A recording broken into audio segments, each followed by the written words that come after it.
හැම දෙනාටම පුණ්‍යවන්ත වූ සන්ධ්‍යාවක් වේවා. උතුම් වප්පුර පසළොස්වක බොහෝ දිනයේ දවසේදී ඓතිහාසික පොළොන්නරුව රන්කොත් වෙහෙර පුණ්‍ය භූමියේ සිටයි මා මේ මොහොතේදී ඔබත් සමග සම්බන්ධ වන්නේ. අද උදෑසන කාලයේ පටන් මේ මොහොත වනතුරු හිරු ටීවී ඔස්සේ විවිධ වූ වැඩසටහන් රාශියක් ඔබ වෙතට ගෙන එන්නට අපට හැකියාව ලැබුණා. මේ සුපුරුදු වේලාව ඔබ බොහොම හොඳට හඳුනනවා. සුපුරුදු දහම් සාකච්ඡාව මෙතෙන් සිට ආරම්භ කරන්නටයි මා සූදානම් වන්නේ. සදහම් ලංකාරය අපේ සුපුරුදු දහම් කතිකාවත මෙතෙන් සිට ඉදිරියට ගෙනියන්නට මා සූදානම් වෙනවා. ඒ වගේම තමයි වෙනදා වගේම ගෞරවනීය විද්වත් මණ්ඩලයක් සම්බන්ධ කරවාගෙන බොහොම වටිනා කියන මාතෘකාවක් ඔස්සේ මේ කතා බහ ඉදිරියට ගෙනියන්නට සූදානමින් සිටින්නේ. ඔබට බොහොම ගෞරවයෙන් මතක් කරනවා වැඩසටහන ආරම්භයේදී වැඩසටහන අවසන් වනතුරු අපිත් සමග රැඳී සිටින්න. ඔබේ ජීවිතයට වැදගත් වෙන බොහෝ කරුණු කාරණාවන් අද දවසේදීත් මා සූදානම් සාකච්ඡාවට බඳුන් කරන්නට. එසේනම් හඳුනා ගනිමු අද දවසේදීත් අපේ සුපුරුදු වැඩසටහනට සම්බන්ධ වෙන ගෞරවනීය විද්වත් මණ්ඩලය. අපි බොහොම ගෞරවයෙන් නමස්කාර පූර්වකව ආරාධනා කළා අද දවසේදී මේ වැඩසටහනට සම්බන්ධ වන්නට අපේ පූජ්‍යපාද ආචාර්ය ඔලගංවත්තේ චන්ද්‍රසිරි ස්වාමීන්ද්‍රයන්න් වහන්සේට අපේ හාමුදුරුවෝ පාද නමස්කාර පූර්වකව පිළි අරගන්නට කැමතියි. ඊළඟට අපි බොහොම ගෞරවයෙන් ආරාධනා කළා අපේ හිතවත් ප්‍රවීණ ජ්‍යොතිර්වේදී නිශාන්ත පෙරේරා මැතිතුමාට ඔබතුමාවත් බොහොම ගෞරවයෙන් පිළි අරගන්නවා. ඊළඟට අපි ආරාධනා කළා අපේ හිතවත් සාහිත්‍යවේදී සුජිත් අක්කරවත්ත මැතිතුමාට ඔබතුමාවත් බොහොම ගෞරවයෙන් පිළි අරගන්නට කැමතියි. එසේනම් ඔබ හඳුනාගත්ත අද දවසේදී අපත් සමග මේ සාකච්ඡාවට සම්බන්ධ වෙන අපේ සම්පත්දායකින් අපේ ගෞරවනීය ස්වාමීන්ද්‍රයන් වහන්සේ සිටිනවා. ඒ වගේම තව සම්පත්දායකින් දෙපළක් සිටිනවා. මේ අයත් සමග අද දවසේදී මා සූදානම් වෙනවා කතා බහ කරන්නට සසරේ ඇතිවන බැඳීම් පිළිබඳව. මේ මාතෘකාව පිළිබඳව ඔබ හොඳින් හඳුනනවා වෙන්නට පුළුවන්. අපි මේ ජීවත් වෙන කාල සීමාව ඇතුළත බැඳීම් ඇති වෙනවා, බැඳීම් නැති වෙනවා, සමහර බැඳීම් සංසාරයේ පුරාවට ගමන් කරනවා. මේ බැඳීම් වල තියෙන සුවිශේෂත්වය, ඒ වගේම ඇයි බැඳීම් ඇතිවන්නේ, ඇයි බැඳීම් නැති වෙන්නේ, බැඳීම් නැති කර ගැනීමද කරන්න ඕන, එහෙම නැත්නම් ඇති කර ගැනීමද, අවබෝධයෙන් බැඳෙන්නට ඕනද, අවබෝධයෙන් අත්හරින්නට ඕනද, මේ වගේ බොහොම පුළුල් විදිහට මේ මාතෘකාව ඉදිරියට ගෙනියන්නට මා සූදානම් සිටිනවා. එhmenan අපේ හාමුදුරුවනේ මා පළමු කොටම ඔබ වහන්සේගෙන් දැනගන්නට කැමතියි මේ සසරේ ඇතිවන බැඳීම්, සංසාරගත බැඳීම් පිළිබඳව බුද්ධ දේශනාවෙත් බොහොම අපූර්වට විග්‍රහ කරලා තියෙනවා යම් යම් තැන්වලදී. අපේ හාමුදුරුවෝ මේ සසරේ ඇතිවන බැඳීම් පිළිබඳව කොහොමද අපිට කියලා දෙන්නේ? හැම දිනාටම සම්මා සම්බුදු සරණයි. ඉතාමත්ම මං හිතන්නේ බොහොම ප්‍රායෝගික වශයෙන් අපි හැම කෙනෙකුගේම ජීවිතයට සම්බන්ධ කරගන්න පුළුවන් මාතෘකාවක්. සසරේ තිබෙන බැඳීම් පිළිබඳව. පින්වත්නි අපි මේ ගෙවාගෙන යන සංසාර ගමන තුල අපි ආත්ම ගණන් මේ සංසාරේ අපි ඉපදී මෙරි ඇවිල්ලා තියෙනවා. ඔබ දන්නවා මේ ජීවිතයේ තුල ඔබට විවිධ පුජ්‍යලයන් මුණ ගැහිලා තියෙනවා. ඔබට ඔබේ දෙමව්පියන් මුණ ගැහිලා තියෙනවා. ඔබේ සහෝදර සහෝදරයන් මුණ ගැහිලා තියෙනවා. ඥාතීන්, හිතවත් අය, ස්වාමියා, බිරිඳ මේ ආදී වශයෙන්. ඔබට දැනෙන්නේ කොහොමද මේ ජීවත් වන ස්වභාවය තුළ මේ පුජ්‍යලයන් එක ගනුදෙනු කිරීමේදී මොන වගේ හැඟීමක් ඔබට ඔබේ ජීවිතය තුළ දැනෙනවද? අපි දන්නවා සාමාන්‍ය ලෝකයේ තුල ජීවත් වෙන සෑම මිනිසෙකුගේම ජීවිතයේ තුල ප්‍රධානතම කාරණා දෙකක් තියෙනවා. ඒ කාරණා දෙක තමයි එකක් අපි කැමති දේ සහ අකමැති දේ. මේක ධර්මයේ තුලත් හොඳට පැහැදිලි කිරීමක් කරනවා. අපි කියනවා අප්පියේහි සම්පයෝගෝ දුක්ඛෝ පියේහි විප්පයෝගෝ දුක්ඛෝ. අපි අප්‍රිය මිනිසු සමග එකට එකතු වෙන්න වුණොත් ජීවිතේ සමහර වෙලාවට ඔබ අකමැතිම මිනිස්සු පිරිස් මුණ ගැහුණොත් ඒක ඔබට යම් දුකක්. අපි ප්‍රිය කරනම මිනිස්සු අපේ ජීවිතයෙන් ඈත් වුණොත් ඒකත් අපිට එක්තරා ආකාරයක දුකක්. දැන් අපිට පේනවා මේ ස්වභාවයේ தත්ත්වය විග්‍රහ කරනකොට මේ සංසාරගතම සමහර දේවල් අපේ ජීවිතේට බැඳීම් විදියට අපිට හමු වෙච්ච අවස්ථා තියෙනවා. අපි දයල් මහත්මයා අහපු ප්‍රශ්නෙට ගැටලුවට ඍජුවම අපිට උත්තරයක් ලබා දෙනකොට ලෝතර බුදුරජාණන් වහන්සේ අපට දේශනා කරන්නට යෙදිච්ච ඉතාමත්ම වටිනා අවස්ථාවක් තියෙනවා. මෙන්න මේ වටිනා අවස්ථාව තමයි අපි එකිනෙකාට අපේ තියෙන ලෙන්ගතුකම බැඳීම කියලා කියන එක කොච්චර සසර පුරාවට ගිහිලා තියෙනවද කියන කාරණාව. ඒ බුද්ධ දේශනාවේ සඳහන් වන කාරණාව පැහැදිලි කරන්නට මත්තෙන් මෙන්න මේ කාරණාව ඔබට සඳහන් කරන්න පුළුවන්. මේ අපි හමුවන හමුවීම ඔබ පුජ්‍යලයන් එක්ක හමුවන හමුවීම එක්කෝ ඔබට සැපක් ගෙන දෙන මිනිස්සු ඔබට මුණ ගැහෙන්නේ එහෙම නැත්නම් දුකක් ගෙන දෙන මිනිස්සු මුණ ගැහෙන්නේ. ඒ කියලා කියන්නේ මේ සංසාරේ පුරාවටම එක්තරා ආකාරයක අපි කර්මයක් තමයි අපි මේ ගෙවාගෙන යන්නේ. මේකට හොඳම දේශනාව තමයි බුදුරජාණන් වහන්සේ එක්තරා අවස්ථාවකදී සාකේත නුවර පිණ්ඩපාත චාරිකාවේ භාග්‍යතුන් වහන්සේ නිරත වෙන වෙලාවේදී එක්තරා මහලු වයසක තාත්තා කෙනෙක් ඇවිල්ලා භාග්‍යතුන් වහන්සේගේ පාදයන් අල්ලගෙන අත් දෙක අල්ලගෙන කතා කරනවා. ඒ කතා කරන්නේ කොහොමද? පුතේ කියලා ආමන්ත්‍රණය කිරීමක් කරන්නේ. දැන් කියන්නේ මොකක්ද? පුතා මෙච්චර කාලයක් කොහෙද ගිහිල්ලා හිටියේ? දැන් පුතා එනකන් අපි ගෙදර බල බල ඉන්නවා. අම්මා ඔයා එනකන් බල බල ඉන්නවා. යන් ගෙදර ඉක්මනට. දැන් භාග්‍යතුන් වහන්සේ මේ මහලු බමුණාගේ ගෙදෙට්ට වැඩම කළා. තථාගතයන් වහන්සේ දකින වෙලාවෙම අර මහලු අම්මට ලොකු දරු සෙනෙහසක් ඇති වුණා. ඇති වෙලා තථාගතයන් වහන්සේට කතා කරන්නේ පුතා කොහෙද ගියේ මෙච්චර කාලයක්? කොහොමද අම්මලා තාත්තලාට සලකන්නේ? ගේ ඇතුළේ හිටපු අනිකුත් සහෝදර සහෝදරියන් ඒ හිටපු සියලු දෙනාම ඇවිල්ලා බුදුහාමුදුරන්ට කතා කරන්න දයල් අයියා කියලා කතා කරනවා මල්ලි කියලා කතා කරනවා. දැන් මේ හරි පුදුමයි. බුදුවරයෙකුට මේ කරන ආමන්ත්‍රණයක්. භාග්‍යවතුන් වහන්සේ බොහෝම කරුණාවෙන් මේක ඉවසා වදාරගෙන හිටියා. ඊළඟට මේ මහලු පිරිස කතා කළා භාග්‍යවතුන් වහන්සේට හැමදාම අපි ගෙදෙට්ට වදින්න වහන්සේ වඩින්න අපේ පුතා වඩින්න මේ විදිහට කතා කළා. ඒ විතරක් නෙවෙයි ප්‍රසිද්ධියම කතා කරන්න පටන් ගත්තා භාග්‍යවතුන් වහන්සේට පුතා කියලා. හැබැයි අර තථාගතයන් වහන්සේගේ ඥාණයට පේනවා මේ මොකද්ද වෙලා තියෙන කියන කාරණාව. උන්වහන්සේ බොහෝම උපේක්ෂා සහගතව මේක ඉවසා දරාගෙන හිටියා. මේක භික්ෂුන් වහන්සේලා අතරත් මේක ලොකු ප්‍රශ්නයක් ගැටලුවක් බවට පත් වුණා. ඒ අය හිතනවා කල්පනා කරන සමහර ස්වාමින් වහන්සේලා ඇයි මේ මහලු බමුණ මේ භාග්‍යතුන් වහන්සේට පුතා කියලා කතා කරන්නේ ඇයි? තථාගතයන් වහන්සේ ශාක්‍ය කුලයේ කෙනෙක්, අහවල් රාජ්‍ය පරම්පරාවේ කෙනෙක්. ඇයි මේ අය දන්නේ නැද්ද? තථාගතයන් වහන්සේ එක්තරා අවස්ථාවකදී භික්ෂුන් වහන්සේලාට පැහැදිලි කරනවා මහණෙනි ඒ මහලු බමුණ කියලා කියන්නේ මගේ තාත්තා. ඒ මහලු බැමිණිය කියලා කියන්නේ මගේ අම්මා. මට ආත්ම 500ක් තිස්සේ මගේ අම්මා වෙලා මේ මහලු බමුණා ඉඳලා තියෙනවා. තාත්තා වෙලා මේ මහලු බැමිණිය මගේ අම්මා වෙලා තියෙනවා. ඒ වගේම මහලු බමුණ මගේ තාත්තා වෙලා ඉඳලා තියෙනවා. මගේ පුංචි අම්මා, ලොකු අම්මා, බාප්පා, ලොකු තාත්තා මේ ආදි වශයෙන් ආත්ම ගණන් ඒ දෙදෙනා මගේ සංසාරය තුළ මුණ ගැහිලා තියෙනවා. ඒ නිසා තමයි ඒ අය මට කතා කරන්නේ. එතනදී දයල් ඉතාමත් හොඳ දේශනාවක් සඳහන් කරන මේ මාතෘකාවට ඉතාමත්ම හොඳට ගැලපෙන දෙයක්. පුබ්බේව සම්ති වාසේන පච්චුප්පන්නේන හිතේනවා. ඒවං ජායිතේ පේමං උප්පලං යතෝ දෙකේ. කිසියම් වෙලාවකදී කිසියම් අවස්ථාවකදී කවුරු හරි කෙනෙක් අපිට ඉස්සලම දකින්නකොට ලොකු ලෙන්ගතුකමක් ඇති වෙනවා නම් කවදාවත් ජීවිතයට මුණ ගැහිච්ච නැති කෙනෙක් අපි දකිනකොට ලොකු බැඳීමක් ඇති වෙනවා නම් එය పూర్වයේ සංසාරගත බැඳීමක්.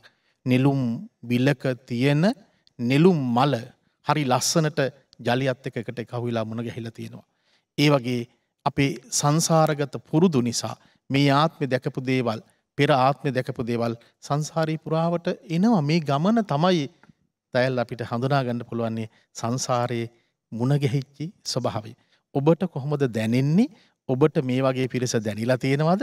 ඔබට මේ ජීවිතය තුළ අපි ධර්මයේ සඳහන් කරන දේවදත්තලාද ඔබට මේ ජීවිතය තුළ මුණ ගැහිලා තියෙන්නේ? බොහෝ උදවිය බොහෝ අවස්ථාවල අපිට මේ සංසාරය පුරාවටම මුණ ගැහිලා ඇති. සමහරවිට අපි මේ ආත්මේ අපේ අම්මා තාත්තා, ඒ කියන්නේ ස්වාමියා බිරිඳ, ඒ වගේම දරුවෝ මේ අයත් සමහරක් විට අපේ හාමුදුරුවෝ කිව්වා වගේ මේ සංසාරයේ පුරාවටම අපිත් එක්ක බද්ධ වෙලා ගමන් කරනවා ඇති. අපි හරියට ඒක දන්නේ නැහැ. අපි ඉදිරියට මේ පිළිබඳව තවත් කතා කරගෙන යනවා. මම ඊළඟට කතා කරන්නේ අපේ නිශාන්ත පෙරේරා මැතිතුමත් එක්ක. දැන් ඔබතුමාගේ විෂයයටම සම්බන්ධ යම්කිසි කාරණාවක් මට දැනගන්නට හිතුණා. දැන් ඔබතුමා ප්‍රවීණ ජ්‍යොතිර්වේදයෙක් අපේ රටේ බොහොම පිළිගත් ජ්‍යොතිර්වේදියෙක් හැටියට දැන් මේ පොරොන්දම් ගැළපීම කියන කාරණාවෙත් මේ බැඳීමක් තමයි එකතු කරන්නේ. එතකොට දෙන්නෙක්ගේ නොගැලපීම් ගැළපීම් හඳුන්වලා දීලා ඒ දෙන්නම එකතු කරනවා. නැකත් චාරිත්‍ර හරහත් ඒ සුබ කටයුත්ත යහපත් ආකාරයෙන් කරන්න තමයි ඔබතුමාලා කියලා දෙන්නේ. සමහරක් වෙලාවට මේ කරන එකතු කිරීමුත් මේ සංසාරේ පුරාවටම ආපු බැඳීමක් වෙන්න පුළුවන්. ඔබතුමාගේ විෂයත් එක්ක බද්ධ කරලා කතා කරොත් මේ ඇතිවන බැඳීම ඔබතුමා දකින්නේ කොහොමද? අති ගෞරවනීය වන්දනීය අපගේ කල්යාණ මිත්‍ර ඔලගන්වත්තේ චන්ද්‍රසිරි ස්වාමින් වහන්සේගෙන් අවසරයි. ඒ වගේම මා හිතවත් සාහිත්‍යවේදී සුජිත් අක්කරවත්ත මැතිතුමනි දයාල් මම හිතනවා අපි මේ සංසාරික බැඳීමක් තමයි මේ වගේ ඉතාමත් රාජවරු පැවති තැනක ඉඳගෙන අපි හතර දෙනාට මෙහෙම කතා කරන්න ලැබීමත් එක්තරා විදිහට අපේ ස්වාමින් වහන්සේ පැහැදිලි කරා වගේ සංසාරික බැඳීමක් අපි අතරත් තිබිලා තියෙනවා. ඒතර ඔබතුමා මගෙන් මුලින්ම ඇහුවේ මේ ජ්‍යොතිෂවේදියෙක් හැටියට මේ කොහොමද මේ සංසාරික බැඳීම් ගැන අපි කතා කරන්නේ? දැන් අපිට මේ සංසාරික තිබෙන්නා වූ අපේ ස්වාමීන් වහන්සේ පැහැදිලි කරා වගේ යහපත් අයහපත් ප්‍රිය අප්‍රිය කියන මේ සෑම කොටසක්ම අපි කේන්දරයේ කොටු 12කට වෙන් කරලා හදලා තියෙනවා. ඒ තුලින් දයාල් පළවෙනි කොටුව තුලින් තමන්ගේ කොහොමද තියෙන මානසික ශක්තිය, දෙවෙනි කොටුව තුලින් කොහොමද එයාගේ ධන දාන්නේ, ඒ වගේම එයාගේ විවාහයෙන් පසු ජීවිතය, තෙවන කොටුවෙන් එයාගේ වික්‍රමය, එහෙම නැත්නම් එයා කොයි වගේද හැටි ගැහෙන්නේ, හතරවෙනි කොටුවෙන් එයාට තියෙන ගේදොර ඉඩ කඩම් පිළිබඳ සංසාරික පුරුදු කොයි වගේද, පස්වෙනි කොටුවෙන් එයාගේ අධ්‍යාපන රටාව, බුද්ධි වර්ධනය කොයි වගේද, හයවෙනි කොටුවෙන් එයාට ඇති කරන්න පුළුවන් රෝග පීඩා සහ සතුරු කරදර කොයි වගේද, හත්වෙනි කොටුවෙන් එයාගේ විවාහදී කටයුතු සිද්ධ වෙන්නේ කොයි වගේද, අටවෙනි කොටුව තුලින් එයාගේ මරණය සිදුවන ආකාරය කොයි වගේද, නවවෙනි කොටුවෙන් එයා ඉහත සංසාරය තුල කරලා තියෙන කුසල් ප්‍රමාණය කොච්චරද, 10 වෙනි කොටුවෙන් එයාගේ කර්මය නැත්නම් ආදායම් මාර්ග රැකියාව ගැන කතා කරන 11 වෙනින් එයා ඉහත ආත්ම තුල ප්‍රගුණ කරලා තියෙන සියලුම ලැබීම් සහ 12 වෙනි කොටුවෙන් එයා කරලා තියෙන වැයවීම් ගැන කතා කරනවා. ඒතර ඔබතුමා ජ්‍යොතිෂය ගැන කතා කරගෙන ඇවිල්ලා මංගාව නැවතුණා පොරොන්දම් කියන වචනයත් එක්ක. මේ පොරොන්දම් කියන වචනය ඇවිල්ලා දයාල් අපේ භාෂාවට හුරු වචනයක් නොවේ. මේක ද්‍රවිඩ භාෂාවෙන් පොරිත්තම් කියන වචනේ බිඳී ඇවිල්ලා තමයි මේක පොරොන්දම් බවට පත් වෙලා තියෙන්නේ. මේකේ තේරුම ඇත්තට ගැළපේ සීහේ සීයුම් වේ කියන අර්ථ තමයි මේ තුල එන්නේ. එතකොට අපි මෙන්න මේ සංසාරේ ආපු දේ පත්‍රයකට තමයි අරන් තියෙන්නේ, කඩදාසියකට තමයි මේ තුල අරන් තියෙන්නේ. එතකොට දයාල් දකින්නම ඇති බොහෝ විට මේ අපි ගන්න කෙනා පොරොන්දම් 100ට 100ම එහෙම නැත්නම් 20න් 20ම ගැලපුණත් සමහර විට උසාවි ගාව දික්කසාද නඩු සඳහා ගිහිලා තියෙන උදවියේ ඉන්නේ. සමහරවිට ඔය කිසි දෙයක් නොබලපු උදවිය යහපත් ලෙසින් විවාහදී කටයුතු කරගෙන දරුමල්ලන් අදාගෙන ජීවත් වෙනවා. අන්න අපේ ස්වාමීන් වහන්සේ පැහැදිලි කරා වගේ අපි කොයි වගේ දේවල්ද අරගෙන ඇවිත් තියෙන්නේ, අන්න එතන තමයි වැදගත් වෙන්නේ. දැන් විශේෂයෙන්ම ගත්තොත් අපිට පුළුවන් වෙන්නේ දයාල් ඔබතුමාගේ ජන්මපත්‍රය පරීක්ෂා කරලා බලලා මෙන්න මේ වගේ අකුසල කර්ම කීපයක් මේ වකවානුව තුල කරලා තියෙනවා. අන්න ඒ නිසා මේකට ගැලපෙන්න කුසල් කරන්න. හරියට අපි කරපු පව නැත්නම් අකුසලයේ ලුණු කැටයක් කියලා ගමුකෝ. අඟලයි අඟලේ තියෙන ලුණු කැටයක් හැටියට ගත්තොත් මේක පුංචි කෝප් එකකට දැම්මොත් එහෙම දයාල් ඔබතුමාට බොන්න බෑ. මේක ටිකක් සාමාන්‍ය කෝප් එකකට දැම්මොත් ලුණු රහ යන්තම් ප්‍රමාණයක් දැනෙනවා. හැබැයි ඔබතුමා මේක ලීටර් 500ක වගේ භාජනයකට දැම්මොත් ඔබතුමාට ලුණු රස දැනෙන්නෙම නැහැ. හැබැයි ලුණු කියන්නේ අපි කරපු කෙලෙස් නැත්නම් අකුසල් නම් කුසල් වලින් අපි ලොකු භාජනයක් හදාගන්න පුළුවන් වුණොත් මෙන්න මේ අපලට මුහුණ දෙන්න කියලා, අන්න ඒක තමයි යාට ජීවිතේ සාර්ථක කරගන්න පුළුවන් වෙන. ඒතර පොරොන්දම් තුල බැලීම තුල බලන්න ඕන ගැළපෙන ප්‍රමාණය නෙමෙයි දයාල්. නොගැළපෙන ප්‍රමාණය කොච්චරද? අන්නේ නොගැළපෙන ප්‍රමාණය කොහොමද ගලපගෙන ජීවිතේ ඉදිරියට යන්නේ කියන එක. ඒතර මේ සංසාරික බැඳීම් පැත්තෙන් අපි බෞද්ධ සාහිත්‍යයට ආවට පස්සේ දයාල් කියන කෙනා තමයි දැන් අපිට මෙතන වැදගත් වෙන්නේ. ඒතකොට දයාල් ඉහත ආත්මය තුල රජ කෙනෙක් වුණාද කියන එක දැන් දයාල්ට අදාළ නැහැ. හැබැයි ඒ තුල ඔබතුමා අණු කොටස් අරගෙන ඇවිල්ලා තියෙන්න පුළුවන්. අද ලංකාවේ තියෙන ප්‍රමුඛතම නාලිකාවේ පොය දවසේ වැඩසටහන මේ වන කෙනා හැටියට අද දයාල් ජීවත් වෙනවා. අන්න ඒක තමයි දයාල් අපේ සංසාරික ඔබතුමා ගෙනාපු පුරුද්ද හුරුව. හැබැයි දයාල් කියන කෙනා නැති කරන්නත් ඕන. දයාල් කවදා හරි දවසක නිර්වාණය අවබෝධ කරගන්නවා නම් ඔන්න ඔය දයාල් කියන කෙනාම තමයි. ඒ නිසා තමයි දයාල් 28 බුදුවරුන්ගෙන්ම අපිට නිවන මිස්සුනේ කියන එක තේරුම් අරගත යුතුයි අපි නිතර. අන්න එහෙම කටයුතු නොකරොත් තමයි අර කවියක් තියෙන ජන කවියක්, උපන්නාට මේ ලොව වැනෙනවා විනා, කුලසිරිතට අඹදරු රකින්නවා විනා, රූපේ අරන් කරුමය ගෙවනවා විනා, ගෙන යන දෙයක් නැස පාපේ ගෙනවා විනා කියලා හරකෙක් කියන කවිය තමයි අපිත් හැමදාම කී යන්න වෙලා තියෙන. ඒ නිසා අපි ජ්‍යොතිෂය තුලින් බැලුවත් බුදුදහම තුලින් බැලුවත් මෙන්න මේ අපි දැන් මේ ඉපදිලා ඉන්න තැන අපි කොහොමද එතනින් එහාට මේක නැති කරගන්නේ කියන එක තමයි දයාල් අපි ගොඩාක් දුරට කල්පනා කර යුතු වන්නේ. හොඳයි නිශාන්ත පෙරේරා මැතිතුමනි ඔබතුමත් බොහොම අපූර්වට මේ මාතෘකාව පිළිබඳව පැහැදිලි කරමින් ආවා. තව බොහෝ දේවල් තිබෙනවා ඉදිරියට කතා කරගෙන යන්නට. මම ඊළඟට කතා කරන්න කැමති සුජිත් අක්කරවත්ත මැතිතුමත් එක්ක. දැන් අපි මේ මාතෘකාව ක්‍රමක්‍රමයෙන් පැහැදිලි කරගෙන යනකොට දැන් මේ සංසාරයේ පුරාවට ඇතිවන බැඳීම් අපිට මුණ ගැහෙනවා. මේ ආත්මභාවයේදී අපි මුණ ගැහෙන බැඳීම් පිළිබඳව අපිට යම්කිසි අවබෝධයක් තිබෙනවා. හැබැයි දැන් අපි බෞද්ධානුකූලවම මේක විග්‍රහ කරගත්තොතින් එහෙම මේ ඇතිවන බැඳීම් අපිට අවශ්‍ය විදිහට ඇති කරගන්න පුළුවන්ද? ඒ ඇතිවෙච්ච බැඳීම් අපිට ඕන වෙලාවට නැති කරන්න පුළුවන්ද? එහෙමත් නැත්නම් සංසාරයේ පුරාවට පතාගෙන ආපු විදිහට ඒ බැඳීම් අපිට බාර ගන්න සිද්ධ වෙනවද? මේක මේ කර්ම ශක්තියත් එක්ක අපිට පෙළ ගැහිලා තියෙනවද? නැත්නම් අපිට අවශ්‍ය විදිහට බැඳීම් ඇති කරගන්නත් බැඳීම් නැති කරගන්නත් ප්‍රියන් සමග එකට ඉන්න අප්‍රියන්ගෙන් වෙන් වෙන්න මෙහෙම අපිට කරන්න පුළුවන්කම තියෙනවද? මම කැමතියි මේ බෞද්ධ සාහිත්‍ය ජාතක කතා සාහිත්‍යයෙන් උදාහරණත් එක්ක ඔබතුමා බොහොම රසවත්ව මේක පැහැදිලි කරනවා. ඒ කියන්නේ පැහැදිලි කරලා දෙනවනම් පූජ්‍ය අපේ ජේෂ්ඨ කතිකාචාර්ය ඔලගන්වත්තේ චන්සිරි නාමන් වහන්සේ, ඒ වගේම ප්‍රවීණ දෝචිත්වයේදී නිශාන්ත පෙරේරා, ඒ වගේම අපේ හිත මිත්‍ර දයාල් ඇතුළු හිරිපිරිවරේ සියලු දෙනාගේම අවසරයි. මෙහෙමයි ඉතින් අපේ මාතෘකාව මේ අනන්ත සසරේ බැඳීම්. දැන් අද අපි ගත්තොත් මං හිතන්නේ මේ මාතෘකාව ගැන කතා කරන්න උචිත දවස. මේ පොය අපිට වැදගත් වෙන්නේ අම්ම කෙනෙක්ගේ කුසින් බිහි වෙච්ච පුතෙක් මිනිස්සෙකුට යන්න පුළුවන් ඉහළම পদවිය ලබලා උන්වහන්සේ අවබෝධ කරගත් අග්‍ර ධර්මය, අග්‍ර කොටස අභිධර්මය මාතෘ දිව්‍ය රාජ්‍යයට දේශනා කරපු දවස. මේ වප්පොය එක වැදගත් දවසක්. ඒ වගේම අපේ හාමුදුරුවෝ දන්නවා මගේ ශිෂ්‍ය පුත්‍රයෝ අනාගතේ පත්වෙන්නා තියෙන අනන්ත රෝගී පීඩා මේ වස්සානේ දැකලා ගිහි අපිටයි පැවිදි අයටයි මේ ආරාමික පරිසරයක් ඇතුලේ ධර්මය ශ්‍රවණය කරන්න, ධර්මය පුරන්න අදපු දවස. මේවා අනන්ත බැඳීම්. එතකොට අම්ම කෙනෙක් සහ පුතෙක්ගේ අනන්ත සසරේ බැඳීම පෙන්නපු දවසක්. ඉතින් දැල් මගෙන් ඇහුවේ ඒකයි බුදුදහමේ මුළු ධර්මයම පැහැදිලි වෙන්නේ, මුළු ධර්මයම ගලා යන්නේ, මුළු ධර්මයම බිහි වෙලා තියෙන්නේ අනන්ත සසරේ අනන්ත බැඳීම් මත. දැන් බුදුරජාණන් වහන්සේ තමන් අවබෝධ කරගත්ත ධර්මය මුලින්ම කියන්න හොයාගෙන ගියපු ආලාර කාලාම කියන්නේ බැඳීමක්. ඒක භව බැඳීමක්. ඒකේ යුතුයකම මම ගුරුවරයාට සලකන්න ඕන කියන එකටත් එහා තියෙන බැඳීමක්. පස්වක තවුසොන් එක්ක තිබුණු බැඳීමක්. ඒක පෙර සසරේ ඉඳලා එනවා. ඉතින් මම මේ අපේ ත්‍රිපිටකය බෞද්ධ සාහිත්‍යයේ වෙනම කොටසක් කුද්දක නිකාය ලියවෙන්නේ දාල් මේකයි. අපදාන පාළිය නමින් ගෞතම තථාගතයන්න් විසින් මේ අවබෝධ කරගත්ත දහම සසරේ අවබෝධ කරගෙන ආපු ගමන් මගේදී උන්වහන්සේ පසුපස්සේ වැටුණු අනන්ත හිතමිත්‍ර මනුබන්ධ මහා මේ මනුෂ්‍ය භාවයන් එක්ක දිවිගත කරපු සත්ව භාවයන් වල උන්වහන්සේත් එක්ක එකින් එකට හිටපු අය තමයි මේ අපිට හම්බෙන්නේ. අනන්ත සසරේ තිබුණු බැඳීම හින්දා තමයි ආනන්ද හාමුදුරන්ට එහෙම මහා අසිරි දෙයක් කරන්න පුළුවන් වුණේ. යසෝදරා සිද්ධාර්ථ බැඳීම කියන්නේ අනන්ත සසරේ තිබුණ එවැනි බැඳීමක්. ඒ තරන්නේ සැරියොත් මුගලන් මේ ලෝකේ තියෙන අසහාය බන්ධන සියල්ල අතර තිබුණු විශේෂයේ බන්ධන ගණනාවක් තමයි මේ අපදාන පාළියේ චර්යා පිටකේ ඉඳලා අපිට එන්නේ. අපිට පෙන්වන්නේ එහෙනම් මොකද්ද?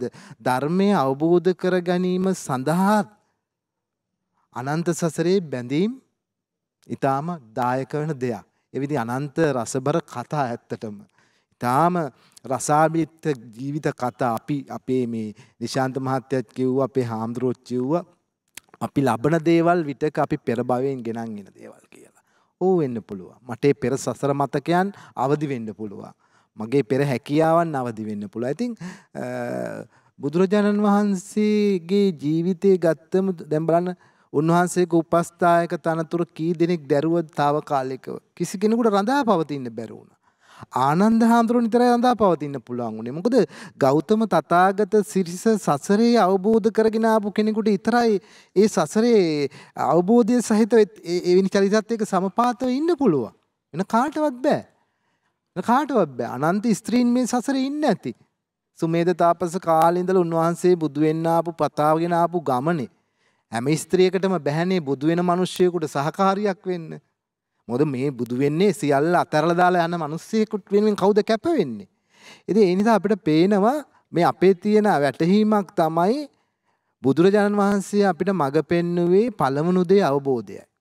හොඳ නරක විග්‍රහ කරගන්නත් ඉස්සෙල්ලා අතරින්න අල්ලගන්නත් ඉස්සෙල්ලා ලබාගත යුත්තේ අවබෝධය. ඒ කියන්නේ බුද්ධත්වය කියන්නේ අවබෝධගාමිත්වයේ ඉහළම ඵලය. ඒක අවබෝධයෙන් අපි දැනගන්න ඕන අපේ බැඳීම් ගැන. ඒක අවබෝධය තුල තමයි බැඳීම යහපත් හෝ අයහපත් වෙන්නේ. මගේ ශක්තියින් වර්ධනය වෙන්න බලපාන්නෙත් මට සීල සමාධිය වෙන්න බලපාන්නේ නැත්නම් මට ඊටාම නරක කෙනෙක් වෙන්න බලපාන්නෙත් මේ බැඳීම තමයි. හින්දා අපිට පේනවා බුදුරජාණන් වහන්සේගේ චරිත සිරිත ඇතුළෙම උන්වහන්සේට සහ බැඳුණු භව ප්‍රේමීන් භවගාමින් අවබෝධගාමින් සියල්ල උන්වහන්සේ මේ සසර කතරේ බුද්ධත්ව ප්‍රාර්ථනා වෙනුවෙන් පාරමී පුරන හැම භවයකම ඒ අනන්ත සසරේ උන්වහන්සේත් එක්ක බැඳුණු අය. ඒ හින්දා තමයි උන්වහන්සේ මෙහෙම දේවල් දේශනා කළේ. එහෙනම් උන්වහන්සේ දේශනා කරපු දේවල් අපි කතාංග විදිහට ජාතක පොත කියලා වෙනම එළියට ගන්න ඒකයි. ධර්මයට වඩා අපිට වැදගත් වුණු අනන්ත සසරේ උන්වහන්සේ ආපු ගමන දැනගන්න. මොකද අපි අනන්ත සසරේ බැඳිලා තමයි මේ ගමන යන්නේ. එහෙනම් බුදුදහම නිරන්තරයෙන් මතු කරනවා මේ අනන්ත බැඳීම් ඇතුලේ කොහොමද අවබෝධය පවත්වා ගන්න කියන එක. හොඳයි, අද දවසේදී අපි කතා බහ කරමින් සිටින්නේ සසරේ ඇතිවන බැඳීම් පිළිබඳව. දැන් මේ මොහොත වන විට මේ මාතෘකාව පිළිබඳ විවිධ විදිහට අපි අදහස් අරගෙන ඔබට පැහැදිලි කරලා දුන්නා. තව බොහෝ දේවල් තිබෙනවා ඉදිරියේදී කතා බහ කරන්නට. ඊට මත්තෙන් මා සූදානම් කෙටි විරාමයක් අරගන්න. විරාමයෙන් අනතුරුව නැවතත් මේ කතා බහ සමගින් සම්බන්ධ වෙමු.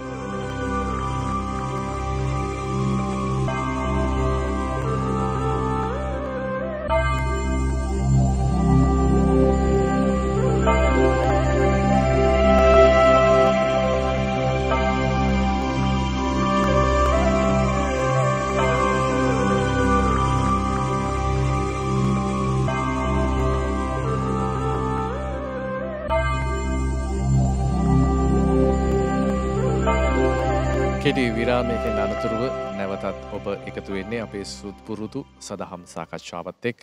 සසරේ ඇතිවන බැඳීම් පිළිබඳවයි අපි මේ මොහොත වන විට කතා බහ කරමින් සිටියේ.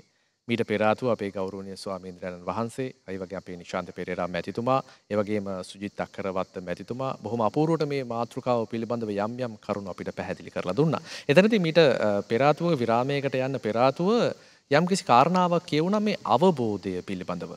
එතකොට අපි කුසල් පිළිබඳවත් මම කැමති අපේ හාමුදුරන් එක කතා කරන්නට. අපේ හාමුදුරනේ දැන් අපිට මේ සසරේ ඇතිවන බැඳීම් අවබෝධයෙන් බැඳෙන්නටත් අවබෝධයෙන් අත්හරින්නටත් අපි බෞද්ධයන් හැටියට අපේ මේ කුසල ශක්තිය කොයිතරම් දුරට බලපානද? කුසල් කිරීම තුළ අවබෝධයෙන් දෙයක් අල්ලගන්නටත් අවබෝධයෙන් දෙයක් අත්හරින්නටත් අපිට පුළුවන් හැකියාවක් ලැබෙනවද?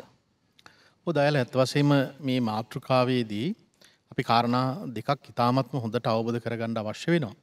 එකක් තමයි මේ සසරේ බැඳීම සහ ඒ වගේම සසරේ පුරුදු මේ කාරණා දෙකක් ඉතාමත්ම පැහැදිලිව තේරුම් ගන්න අවශ්‍ය වෙනවා. එතකොට අපි මේ බැඳෙනවා යයි කියලා කියන වචනය අපි ධර්මයේ තුල විග්‍රහ කරන්නේ උපාදානයි කියන වචනයට. ආදානයි කියලා කියන්නේ අපි අල්ලා ගැනීම, උපාදානයි කියලා කියන්නේ දැඩි ලෙසම අපි ග්‍රහණය කර ගැනීම. ඇත්ත වශයෙන්ම මෙන්න මේ කියන කාරණාව තමයි ධර්මයේ තුල ගැඹුරු ආකාරයකටම විග්‍රහ කරගන්නේ. අපි එකිනෙක පුජ්‍යලයන් සහ වස්තුන් එක්ක බැඳෙනකොට ඒවා මේ ආත්මෙ බැඳීම් සහ සංසාරයේ බැඳීම්. මේ බන්ධනයක් කඩාගෙන යෑම පිළිබඳව තියෙන අවබෝධය. මේක හරි තාමත් වැදගත් වෙනවා. මොකද හේතුව දැන් භික්ෂුන් වහන්සේ කෙනෙකුට නම් මේ කාරණාවේදී උන්වහන්සේට වනගත වෙලා බණ භාවනා කරමින් ඒ ආර්ය මාර්ගය තුළ ගමන් කරන්න පුළුවන්. දැන් සාමාන්‍ය ජීවිතයක් ගත කරන ඔබ මේ මොහොතේදී නිවසේ ඉඳගෙන මේ සාකච්ඡාව නරඹනකොට ඔබේ නිවසේ ඔබේ දරුවන් එක්ක ඒ වගේම ඥාති බිරිඳ හිතවත් සියලු දෙනාත් එක්කම ගනුදෙනු කිරීමක් කරන්නේ. එතකොට අපිට මේ බැඳීම තුළ මේ බැඳීම කොහොමද අපි නිදහස් වෙන්නේ? අපි ඒක කොහොමද එකට එකතු වෙලා කරන්නේ? මෙන්න මේකට හොඳ නිදර්ශනයක් තියෙනවා අපේ දේශනාවන් වල. අපි කවුරුත් අහලා තියෙනවා දයල් ඒ තමයි අර නකුල මාතා සහ නකුල පිතා කියලා කියන ඒ ආදර්ශ සම්පන්න වූ යුවල. මොකද අපි දන්නවා සාමාන්‍යයෙන් අපේ ගෙවල් දොරවල් වල අපිට බිරිඳක් හෝ ස්වාමිපුරුෂයෙක් දරුවෝ මුණ ගැහෙන්නෙම මේ සංසාරගත තිවිච්ච පුරුද්ද නිසාමයි. දැන් අපි දන්නවා අර අම්මගෙන් තාත්තගෙන් අපිට යම් යම් ගතිගුණ ලැබෙනවා. ඒ ඥාන වලින් සමහර දේවල් අපිට ලැබෙනවා. පාරිසරික බලපෑම නිසා සමහර දේවල් ලැබෙනවා. සමහර දේවල් තියෙන කර්මය නිසා පෙර සංසාරයේ තුල සමහර දේවල් අපිට ලැබෙනවා. දැන් බලන්න දැන් අර නකුල මාතා සහ නකුල පිතා කියලා කියන දෙදෙනාගේ තියෙන ස්වභාවීය తত্ত্বය දැන් මේ දෙන්නා පුංචි කාලේ ඉඳලම බොහොම හොඳට දැන හැදුණකම් තිබිච්ච දෙදෙනෙක් ආදරය කරලා ලිංගතුකමක් ඇති වෙලා විවාහයටපත් වුණා. ඒ ජීවිත කාලේ පුරාවටම හරි ලස්සනට මේ ජීවිතේ ගත වුණා. අපි නිශාන්ත මහත්මයා සඳහන් කළ මේ ජ්‍යොතිෂයේදී පොරොන්දන් ගැලපීම කියන කාරණාව. මේ ධර්මයේ තුල හොඳට පෙන්වන්නේ මෙන්න මේ ගැලපීම පෙන්වනවා. දැන් නකුල මාතා නකුල පිතා වයසට ගියපුවාම එයා ඇඳේ ඉන්න වෙලාවේදී නකුල අම්මා එයා කල්පනා කරනවා බොහෝ දේවල්. ඒ නකුල පිතා කල්පනා කරන ඇඳේ ඉඳගෙන අනේ මම මැරුණොත් එහෙම මගේ ස්වාමි බිරිඳට මොකද වෙන්නේ? මෙයා වෙන කෙනෙක් ගනීද? මෙයාට ජීවත් වෙන්න පුළුවන්ද? එහෙම නැත්නම් බුදුරජාණන් වහන්සේ බැහැ දකින්න යන්නේ නැති වේද? මේ ප්‍රශ්න ගණනාවක්ම කල්පනා කරනවා. නකුල මාතා කියන්නේ ඔබ එකක්වත් කල්පනා කරන්න එපා. කවදාවත් මගේ ජීවිතය තුළ මේ වෙනසක් ඇති වෙන්නේ නැහැ. අර යා ලෙඩේ සනීප වෙලා භාග්‍යතුන් වහන්සේ සමීපයට ගිහිල්ලා සඳහන් කරනවා ස්වාමීනි අපි දෙන්නගෙන් එක්කෙනෙකුට කවදා හරි දවසක යන්න සිද්ධ වෙනවා. මේ ගමන තුළ. හැබැයි අපි ජීවිතේ දන්නා කාලේ ඉඳලාම කවදාවත් මම වචනයක්වත් හිත රෙදෙන වචනයක්වත් මෙයාට කතා කරලා නැහැ. දැන් දයල් අපි සාමාන්‍යයෙන් කෙනෙකුගෙන් ඇහුවොත් එහෙම ඔබේ බිරිඳ ඔබේ ස්වාමිපුරුෂයා මේ ගත කරපු ජීවිත කාල පරිච්ඡේදය තුළ විවාහ වෙලා අවුරුදු 25 30 40 50 වෙන්න පුළුවන්. කවදාවත් හිත රිදෙන වචනයක්වත් කතා කළේ නෑයයි කියලා එහෙම වචනයක් අහන්න පුළුවන් නම් ඒක හරිම වටිනවා. ඒ වෙලාවේදී භාග්‍යතුන් වහන්සේට සඳහන් කරන්නේ ස්වාමිනී අපිට මේ ඊළඟ ආත්ම භාවයේදීත් අපිට මුණ ගැහෙන්න ඕනේ මට මේ සංසාර ගමන තුළ. දැන් අපි සාමාන්‍යයෙන් අපි බොහෝ වෙලාවට අපි කියන දේ තමයි අපිට ඇහෙන්නෙම. ප්‍රායෝගික වශයෙන් මේ වැඩසටහන සම්බන්ධව තුන් දෙනාම ගෘහ ජීවිත ගත කරන අය අපිට බොහෝ වෙලාවට ඇහෙන්නේ මේ මිනිහා නම් කවදාවත් සංසාරය තුළ මට අයි මුණ ගැහෙන්න එපා කියලා කියනවා. මේ ගෑණි කවදාවත් සංසාරය තුළ මුණ ගැහෙන්න එපා කියලා කියනවා. මේ දරුවෝ නම් මට කවදාවත් මුණ ගැහෙන්න එපා කියලා කියනවා. හැබැයි අන්න ඒක මතක තියාගන්න. එහෙම කියන ඒවා ඊළඟ භවයේදී ආපස්සට අපිට මුණ ගැහෙනවා. ඒ කර්ම ගෙවන්න තමයි මුණ ගැහෙන්නේ. දැන් බුදුරජාණන් වහන්සේ අතනදී පැහැදිලි කරනවා දැන් ඔබ දෙපළට ඊළඟ ආත්ම භාවයේත් හම්බෙන්න අවශ්‍ය නම් මෙන්න මේ කියන මූලික කරුණු හතර. ඒ තමයි අර ශ්‍රද්ධාවයි, සීලයයි, ත්‍යාගයයි, ප්‍රඥාවයි. ඔන්න ওই කරුණු හතර ටික හරියටම අවබෝධ කරගත්තොත් ඒ අවබෝධ කරගත්ත කෙනෙකුට ඊළඟ භවයේත් හමු වෙනවා. හැබැයි මේ හමු වෙන්නෙම වෙනමනවත් මේ සසරින් කෙලවර කරන්න අවශ්‍ය කරන මඟට තමයි අවබෝධය අවශ්‍ය වෙන්නේ. බලන්න දැන් සීලය ඊටාමත් වැදගත් වෙනවා ශ්‍රද්ධාවත් එක ගත්තට පස්සේ. ඊළඟට සීලය වැදගත් වෙනවා. ඊළඟට ත්‍යාග සීලේ ගුණය කියලා කියන එක. අත්තරීමේ ගුණය. දෙන්නම තමන්ගේ ජීවිතයේ තුළ අත්තරීමේ ගුණය ප්‍රගුණ කරලා තියෙනවා නම් ඒ අවබෝධය ඊටාමත් වැදගත් වෙනවා. අපි දන් දෙනවා කියලා කියන්නේ ඒ කටයුත්තට. ඒත් එකිනෙක අතර කවදා හරි දවසක මේ බැඳීමක් තියෙනවා නම් මේ බැඳීම අයින් කරගන්න තියෙන ක්‍රමවේදය. ප්‍රඥා කියලා කියන්නේ අවබෝධය, යථා අවබෝධය කියලා කියන එක. චතුරාර්ය සත්‍ය පිළිබඳව තියෙන අවබෝධය. මේ කියන කරුණු හතර බොහෝ මිනිසුන්ට ජීවිතය තුළ මුණ ගැහෙන්නේ නැහැ. එකට වඩා වර්ධනය කරලා නැහැ. හැබැයි කිසියම් කෙනෙක් ජීවිතය තුළ කරුණු හතර දෙන්නම ජීවිතය තුළ මුණ ගැහිලා තියෙනවා නම් අර පඨම සංවාස සූත්‍රය දේශනා කළා වගේ අර දෙවියෙක් දෙවගණක් එක ජීවත් වෙන්න පුළුවන්කමක් තියෙනවා. අද බොහෝ වෙලාවට තියෙන්නේ දෙවියෙක් දෙවගණක් එක ජීවත් වෙනවට වඩා බොහෝ වෙලාවට තිබෙන්නේ එක්කෝ යක්ෂයෙක් යක්ෂණියක් එක ජීවත් වෙන එකත් යක්ෂණියක් යක්ෂයෙක් එක ජීවත් වෙන එකත් එක්කෝ මලමිනි දෙකක් වගේ ජීවත් වෙන එකත්. ඒ නිසා මේ සසර පුරුද්දක් තියෙන්න අවශ්‍ය වෙනවා, බැඳීමක් තියෙන්න අවශ්‍ය වෙනවා. මේ බැඳීමත් එක්ක අර ಗುಣධර්ම වඩා වර්ධනය කරන්න අවශ්‍ය වෙනවා. අර පුරුදු කියන ඒවා ඊට වඩා හරි වෙනස් සංසාරය තුළ එන කාරණාවක්. හොඳයි අපේ හාමුදුරනේ අපි බොහොම අපූර්වට මේ කතා බහ ඉදිරියට කරගෙන යනවා.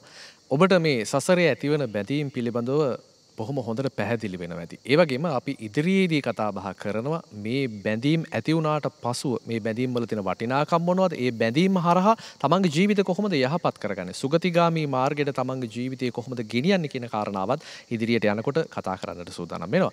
නිශාන්ත පෙරේරා මැතිතුමනි, සමහරක් විට සසරේ තිබුණු පෙර පිනකට වෙන්නට පුළුවන් අපිට මේ කල්යාණ මිත්‍රයන් මුණ ගැහෙන්නේ. දැන් බුදුදහමෙත් සඳහන් වෙනවා මේ කල්යාණ මිත්‍ර සම්පත්තිය ගැන බොහොම අපූර්වට. එහෙම බොහොම වටිනා කියන කාරණාවක් හැටියට.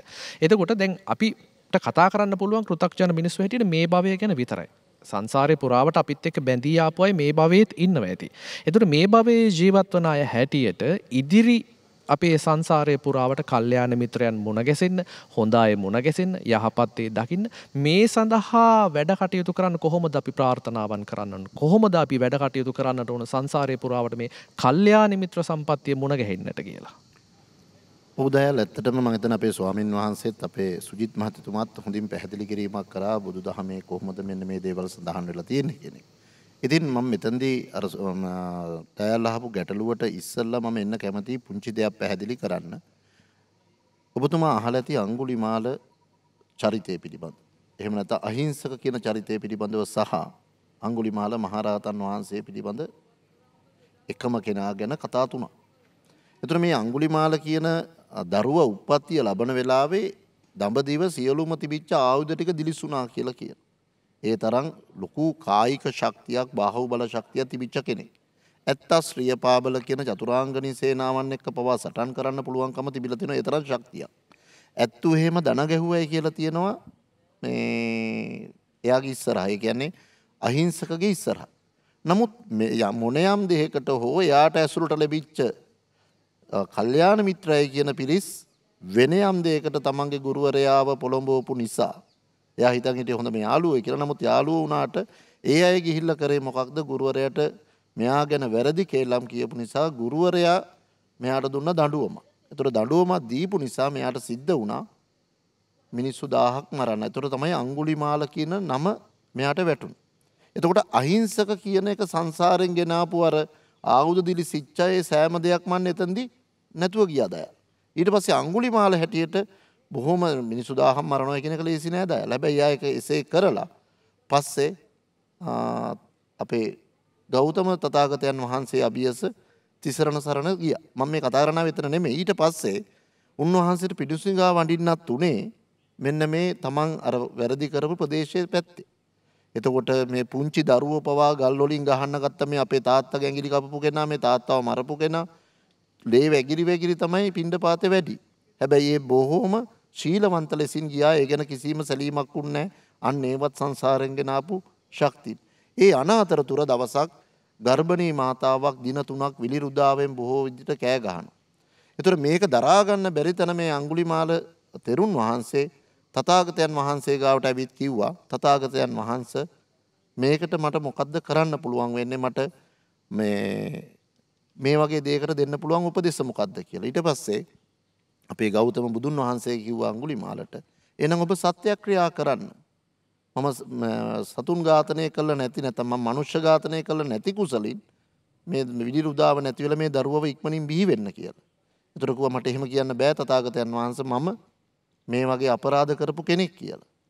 එතකොට බුදුන් වහන්සේ කිව්වා ඔබ මේ චීවරය දරාගත්තට පස්සේ වෙන දේවල් කරලා තියෙනවද කියන එක. දැන් පැහැදිලි දන දායල් මම මේ කියන්නේ අඟුලිමාල කියන නම එතනින් ඉවර වෙලා තමයි අඟුලිමාල තෙරුන් වහන්සේ බවට පත් උනේ. ඒක තමයි අඟුලිමාල පිරිතක් බවට පත් වෙලා අද අපි භාවිතා කරන්න පටන් ගත්තේ.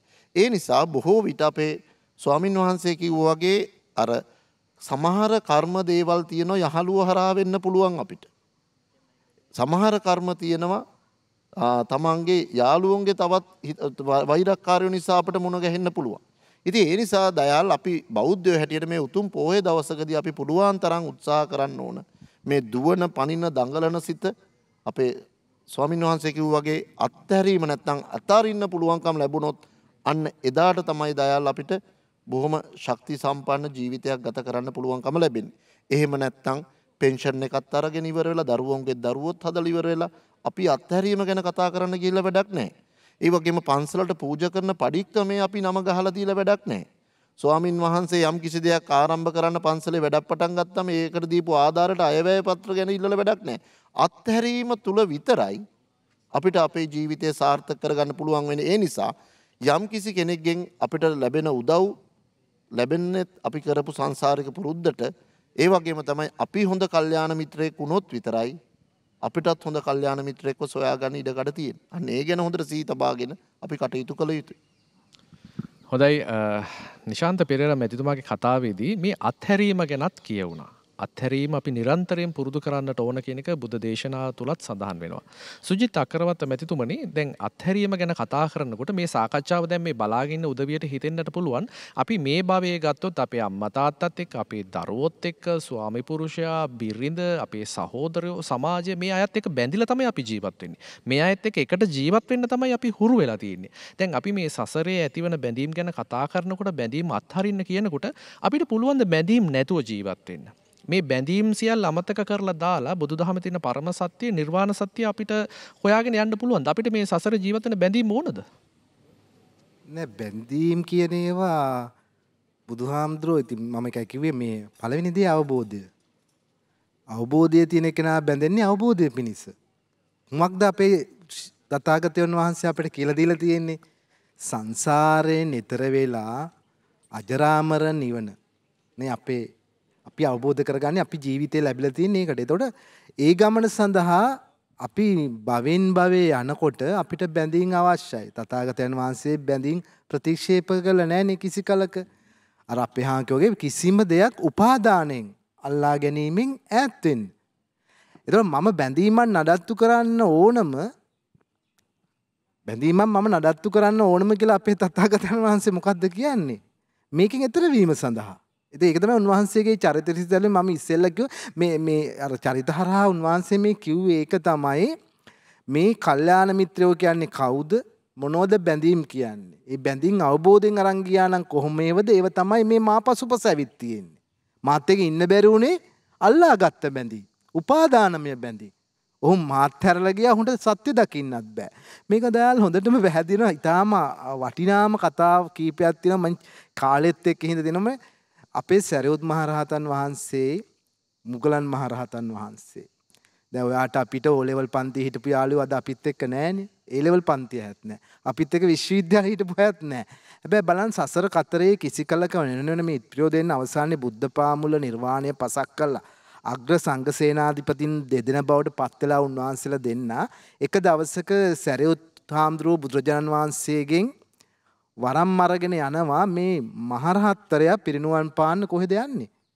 තමන්ගේ අම්මගේ ගෙදරට. ඒ මගදී හම්බෙනවස් මුගලන් හාමුදුරුවෝ තමන්ගේ කල්යාණ මිත්‍රයන්න් වහන්සේ. මේ අපේ අපදාන පාළියේ මොග්ගල්ලාන අපදානේ සරියුත් අපදානේ වටිනා කතාවක් තියෙනවා. මේ දෙන්න රජගහනුවර බක්මී ගහ යටදී හමු වෙලා මේ දෙන්න අර සදාකාලික සමුගැන්මේ මොහොතේදී කියන එක. ඒක ඇත්තටම බෞද්ධයෝ අධ්‍යයනය කරන්න වටින කතාවක්. දෙන්න සිහිපත් කරනවාට මතකද? අහවල් භවයේ ඔයයි මමයි අහවල් රටේ ඉපදිලා සත්‍ය සොයන බැඳීමක් හොයාගෙන ඇවිදපු හැටි. එදින තමන්ගේ ජාතකයෙන් ජාතකයේ කතාවෙන් කතාව සිහිපත් කරනවා අන්න බැඳීම කියන එක. අවබෝධය පිණිස බැඳීම. ඊට පස්සේ මේ දෙදෙනා කියනවා මම සසරේ අපි හැමදාම පිරුව මතකද? සමුගන්න දවසේ අපි දෙන්න ගරු කරගන්න ඕන. එන්න මේ දෙන්න මහානකමින් එක වුණත් දෙන්නටම වැඳගෙන තමයි සමුගන්නේ. අවසානයේ සරියුත් හාමුදුරුවෝ නැගිටලා කියනවා කෝලිත ස්වාමීනි මම යනවා මගේ බැඳීමක් තියෙනවා ඊතර කරන්න. අම්මා. ඒකට ඇයි අම්මව ඊතර කරන්න ගියේ? අම්මා අතාරින්න ඕන බැඳීමක්ද? අම්මා අල්ලා ගන්න ඕන බැඳීමකුත් නෙවෙයි. හැබැයි අම්මා අල්ලාගෙන හිටියා නිවීම දක්වා. ඉතින් ඒතකොට බැඳුණු පුතේකට තමයි අම්මව නිවන්න පුළුවන්. ඉතින් ඒ නිසා බුදුරජාණන් වහන්සේ අනිත් ආගම් ශාස්ත්‍රවරුන්ගෙන් වෙන් වුණේ උන්වහන්සේ මේ සමාජ සංවේදී ශාස්ත්‍රවරයෙක්. උන්වහන්සේ ජිනමාහවීර ශාස්ත්‍රෝ වගේ ලෝකෙන් ඛණ්ඩණය වෙලා නැත ඉවත් වෙලා මේ දහම පවත්වාගෙන යන කතා කරපු කෙනෙක් නෙවෙයි. ඒකයි උන්වහන්සේගේ දහම රාජ්‍ය බල ඇතත් නැතත් ආයුධ ඇතත් නැතත් පැතිරෙන්නේ. භාව බැඳීම් වලට නිර්වාණේ අරමුණ ඇතුල් කරපු අපේ සිතුම් පැතුම් භව හෘදේ හද අගිස්සේ උනන්නා වූ ආල අනුරා වේදනා සියලු දේවල් වලින් අපි මේ එකතු වෙන බැඳීම සීල ප්‍රඥා සමාධිගත බැඳීමක් බවට පත් කිරීම තමයි උන්වහන්සේ දේශිත මඟ. ඕක තමයි අපදාන පාළියෙන් උන්වහන්සේ අර්ථ නිරූපණය කරන්නේ. උන්වහන්සේගේ ජාතක අපි වෙනින් අනුදැන වදාළ ඒකයි. අපිට එතනින් තෝරගන්න පුළුවන් අවබෝධයෙන් බැඳීම සත්මාර්ගයේ නිර්වාණය පිණිස ගෙනියන්න ඕන කියන එක. ඔබට මේ මොහොත වෙනකොට වැටහෙනවා ඇති බැඳීම් ඇති කරගන්න ඕන කොහොමද? බැඳීම් වල අරමුණු මොකක්ද කියන කාරණාව. එතකොට ඔබ කල්පනා කරලා බලන්න ඔබ යමකට බැඳුනා නම් ඒ බැඳීමේ අරමුණක් තිබුණාද නැතිනම් නිකම් බැඳුනාද? එයින් උනේ Tamanට අවඩක්ද කියන කාරණාව. තවත් ඉදිරියට අපිට කතා බහ කරන්නට වෙලාව තියෙනවා. කෙටි විරාමයක් අරගන්නට සූදානම් වෙනවා. විරාමයෙන් අනතුරුව තවත් බොහෝ කාරණාවන් කතා කරන්නටයි සූදානමින් සිටින්නේ.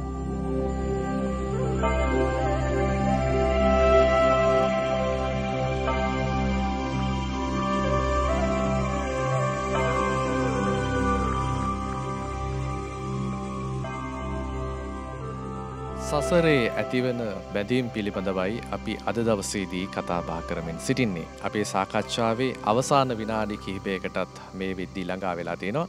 අපේ හාමුදුරුවනේ දැන් අපි සසරේ ඇතිවන බැඳීම් පිළිබඳව කතා බහ කරමින් ආවා. දැන් මේ මොහොත වෙනකොට කියවිච්ච කාරණාවන් එක්ක බලනකොට දැන් මේ බැඳීම් ඇති කරගන්නට ඕන අපේ හාමුදුරුවෝ අවබෝධයෙන්. අවබෝධයෙන් යුතුව බැඳුනොත් බැඳීම් වල කිසිදු ගැටලුවක් නැහැ. ඒ පිළිබඳව දැන් අපිට පැහැදිලි වෙලා තියෙනවා. හැබැයි මේ අවබෝධය ලබා ගැනීම සඳහා යම්කිසි ක්‍රමවේදයක් තියෙන්නටත් ඕන. බොහොම කෙටියෙන් සඳහන් කළොත් මේ අවබෝධය ලබා ගැනීම සඳහා බුද්ධ දේශනාවේ අඩංගු කාරණාවන් මොනවද? ඔව් ඇත්ත වශයෙන්ම දැන් බැඳීමක් කියන තැනම අවබෝධ කරගන්න අවශ්‍ය නැහැ. එතන තියෙන්නේ තෘෂ්ණාවෙන් බැඳෙන ස්වභාවය.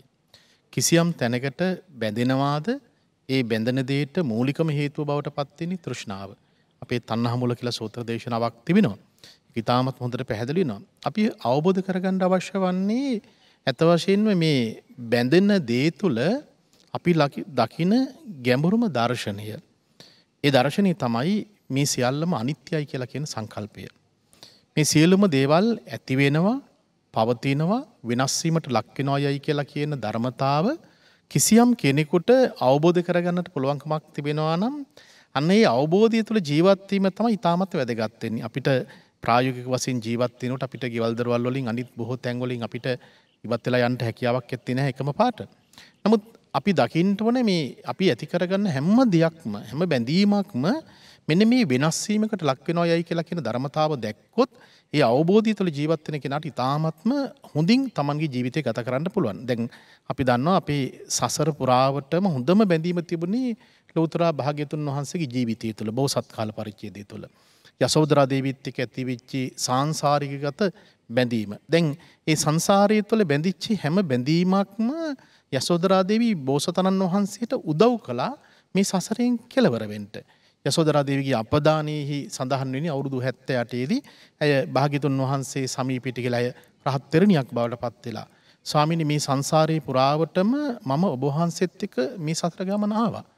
ඔබ වහන්සේට උදව් උපකාර කළා. හැබැයි මගේ අතින් කිසියම් වැරද්දක් සිද්ධ වුණා නම් මේ සසර තුල මට සමා වෙන්න කියලා කියනවා. මොකද හේතුව යම් යම් කාල වකවානුවන් තුළ අපිට පේනවා දැන් කුසපබාවති චරිතය ගත්තත් ඒතර අපමහා බෝසතාණන් වහන්සේ කුස වෙලා හිටපු කාලයේදී පබාවතිගේ ගෙදර බොහෝ කටයුතු සිද්ධ කළා. ඒ සංසාරය තුළ තිබිච්ච යම් යම් බැඳීම් සහ කර්ම දෝෂයන් එක්තරා ආකාරයකට ගියපු ස්වරූපේ. ඒ නිසා මේ අවසාන අවස්ථාවේදී මම සඳහන් කරන්නේ මේ ලෝකයේ තුල අපි මොන දෙයකට බැඳුණත් සමහරවිට ඔබ ඔබේ නිවසේ ජීවත් වෙන සුරතල් සතෙකුට ඔබේ ලොකු බැඳීමක් ඇති වෙනවා. ඒ බැඳීමත් දරුවන්ට ඇති වෙන බැඳීමත් යම් යම් ආකාරයේ තියෙන භෞතික දේවල්ට ඇති කරන බැඳීම කියලා කියන්නේ මේවා සියල්ලම මොහොතකින් වෙනස් වීමකට ලක් වෙනවා යයි කියලා කියන ධර්මතාව තුළ ඉඳගෙන සියල්ලම අත්හරින්න තැන ඔබට නිවීම කියන එක ඇති වෙනවා. නිවීම කියන දේ ඇති කර ගැනීම සඳහා නම් අත්හැරීම පුරුදු පුහුණු කළ යුතුමයි. නිශාන්ත පෙරේරා මැතිතුමනි අවසාන විනාඩි කිහිපේ අපි ඉන්නේ. අපේ සමාජයේ අපි දකිනවා බොහෝ දෙනා මේ භෞතික දේවල් එක්ක බැඳෙනවා. යාන වාහන, ඉඩකඩම්, ගේ දොර මේවා රැස් කරන්න බොහෝ විට උත්සාහ කරනවා. එතකොට මේ හරහා මේ සංසාරයේ පුරාවට ඇලෙනවා, බැඳෙනවා. මේවා රැස් කර ගැනීමත් අපි කතා කරන නිර්වාණයට යමේ බාධාවක් නේද? අනිවාර්යයෙන්ම උදයාල්. ඉතින් දැන් අපි මෙතනදී අපේ ස්වාමීන් වහන්සේ පැහැදිලි කරත් ඒ දෙයමයි මම හිතන්නේ අවසාන වශයෙන් කොහොම වුණත් දයාල් අපි කියමු දැනට ඉන්නේ කුලියට ගෙදරක කියලා. දයාල් අලුතෙන් ගයක් හදනවා නම් දයාල් එතනට යනවා, පොඩ්ඩ ආස්පස් කරනවා, ගහක් කොලක් හිටවනවා, ඔය වගේ දේවල් කරනවා. ඉතින් දයාල්ට අපි කොහොම වුණත් ලඟ වෙන්නේ මරණයට. ඒතර ඊළඟ භවයේ යන තැන දන්නවනම් දයාල්ට කලින් ගිහිල්ලා පොඩ්ඩක් ආස්පස් කරලා ගහක් කොලක් ඉඳලා එහෙම එන්න තිබ්බා. නමුත් අපි දන්නේ නැහැ අපි කොහෙද යන්නේ කියන එක. බොහෝ විට අද අපිත් එක්ක ඉන්න කොච්චර පිරිවර සේනාව හිටියත් භෞතික සැප සම්පත් තිබ්බත් අවසානට යන්න වෙන්නේ දයාල් තනියම තමයි Tamante ඒ ගමන. ඒ ගමන යන එකේ සූදානම තමයි අපි ස්වාමීන් වහන්සේත් පැහැදිලි කිරීම කරේ. නැවත අපාතරම ඉපදේවා කියලා දැන්වීම් පූර්වේ ලිව්වට මරණයෙන් පස්සේ මිනිහගෙන ඉල්ලත් වල වටේ තුන් වතාවක් කරකවනවා ආපහු ගේ හොයාගෙන ඒවි කියලා. මොකද දැන් නිකමට හරි අලිය අපාතරම ඉපදේවා කියලා ඊට පස්සෙන්ද දයාල් අපි මරුණාට පස්සේ උදාහරණයකට මම මරුණාට පස්සේ මම ඊට පස්සෙන්ද අපේ ගෙදරට ආවොත් මොකද වෙන්නේ? ඇදුරු මහත්තරුන්ට තමයි ලොකු රාජකාරියක් කරන්න වෙන්නේ. මොකද අපේ නම එතනින් ඉවරයි. මම මේ කිව්වේ ඒ චරිතය එතනින් ඉවර වෙනවා. ඒ නිසා තමයි මහගම සේකර මහත්තයාගේ මෙන්න මෙහෙම කවියක සටහන් වෙනවා. වලේ වැටුණු කල නැත ගොඩ අදින්නේ කුලේ සෑම වලවට කර නටන්නේ. වලේ දමා පස්තද කර අඬන්නේ මලේ එවිට හිනහෙන්නට වරෙන්නේ. එතකොට මලේ කියලා අපිට කතා කරන්න පුළුවන්කම ලැබෙන්නේ බුදුන් වහන්සේ දේශනා කරා අනුපුබ්බේන මේදාවී තෝකතෝකං කනේ කනේ කියලා. බුද්ධිමත් තනත්තා අනුක්‍රමේ නැත්තම් අනුපිළිවෙලට ක්ෂණිකයෙන් ක්ෂණිකය තමනුත් කුසල් එකතු කරගන්න. තමන්ගේ භෞතික සැප සම්පත් දියුණුව අත් කරගන්න ඒක ප්‍රශ්නයක් නෙමෙයි. හැබැයි තමන්ට ඊළඟ භවය නැත්නම් ඊළඟ ආත්මෙට තමන් පියමන් කරන තැනටත් වැඩ කටයුතු ටිකක් කරගන්න.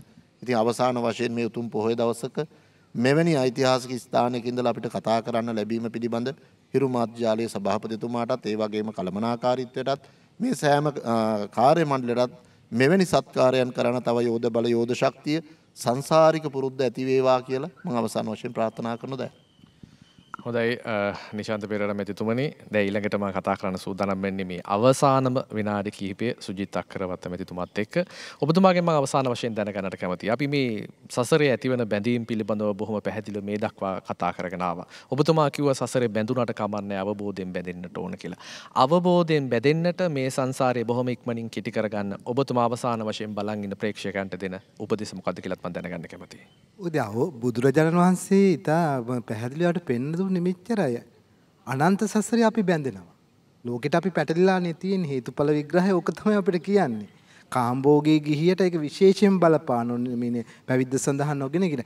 බුදුහාඳුරෝ මාර්ගසිතියමක් අපිට නිතර දීලා තියෙනවා. ඒ හින්දා බලන්න අනන්ත සසරේ අපි බැඳෙනව නම් දයාල් ඔයා මට ලබන භවය හම්බෙනවා. අදිතරන්නේ ඉතින් මම දැනගන්න ඕන ඔයත් එක්ක සංවර සීලෙන් ආශ්‍රය කරන්න. ඒ වගේම තමයි අපි බැඳීමක් අනන්ත භවයේ අරන් යනවා නම් අපිට ඉන්ද්‍රිය සංවර සීලය අවශ්‍ය වෙනවා. මොකද අපි අනන්ත සසරේ බැඳෙන බව අවබෝධ කරගත්ත සැනින් ඒ අවබෝධයක් අපේ දහමට අනුව පවත්වාගෙන අපේ ඉන්ද්‍රිය සීලවන්ත කරගන්න ඕන. අපේ ඇවතුම් පැවතුම් අපේ පුරුද්ද ඇති කරගන්නේ ඒකයි. අර අපේ හාමුදුරුවෝ නැවැත්තු වගේ මම කියන එක හොඳම උදාහරණය තමයි අපි ඉන්ද්‍රිය සංවරය සීලය සමාධිය ඇතුළේ තමයි අපේ බැඳීම පවත්වාගෙන යන. ඒක තමයි නිවනට හේතු වෙන්නේ. ඒක තමයි යසෝදරා දේවියගේ කුටියට බුදුරජාණන් වහන්සේ වැඩියේ. එතනින් පෙන්වන්නේ මොකද්ද? අපි අපේ අනන්ත සසර බැඳින් සංවර සීලෙන් අවබෝධයෙන් අරන් ගියොත් අපි පැටලුණත් බුදු කෙනෙක් ඇවිල්ලා හරි අපිව නිර්වාණ මාර්ගයේ සිටියමට රැගෙන යනවා. මේ කතාව ලෝකෙට තථාගතයෝ දෙසලා නොපෙකෙන සටහන් කළා ගියේ හරි සුවිශේෂ අවස්ථා. බුද්ධ පාකමල කඳුලින් දෙවල ස්ත්‍රියක් නේ මේ අඬන්නේ. ඒකට ඇයි තථාගතයන් වහන්සේ ඉඩ දුන්නේ? බුදු වීම සඳහා මා පතා මා නොහෙර සොකී ඉන්ද්‍රිය සීලේ තබාගත් ගැහැණියමි. ඊළඟට බුදුහාමුදුරුවෝ මල් ළඟට එන්නම ඕන මං වෙනුවෙන් සොකීය පුරුෂේන්ද්‍රියන් සියල්ල කැප කළ මතු බුදු බව වෙනුවෙන් පාරමී පුරපු මහා පුරුෂයා මේ එන්නේ.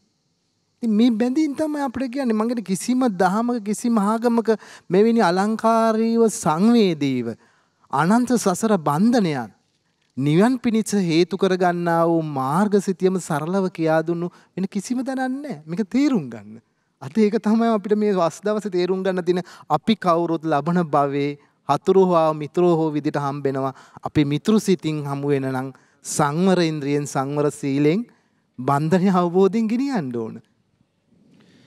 බන්ධනය එහෙමත් නැත්නම් බැඳීම් කොයි ආකාරයෙන්ද පවත්වා ගන්නට ඕන කියන කාරණාව සාකච්ඡාව අවසන් වෙනකොට මම හිතන්නේ ඔබට පැහැදිලි වෙන්නට ඇති.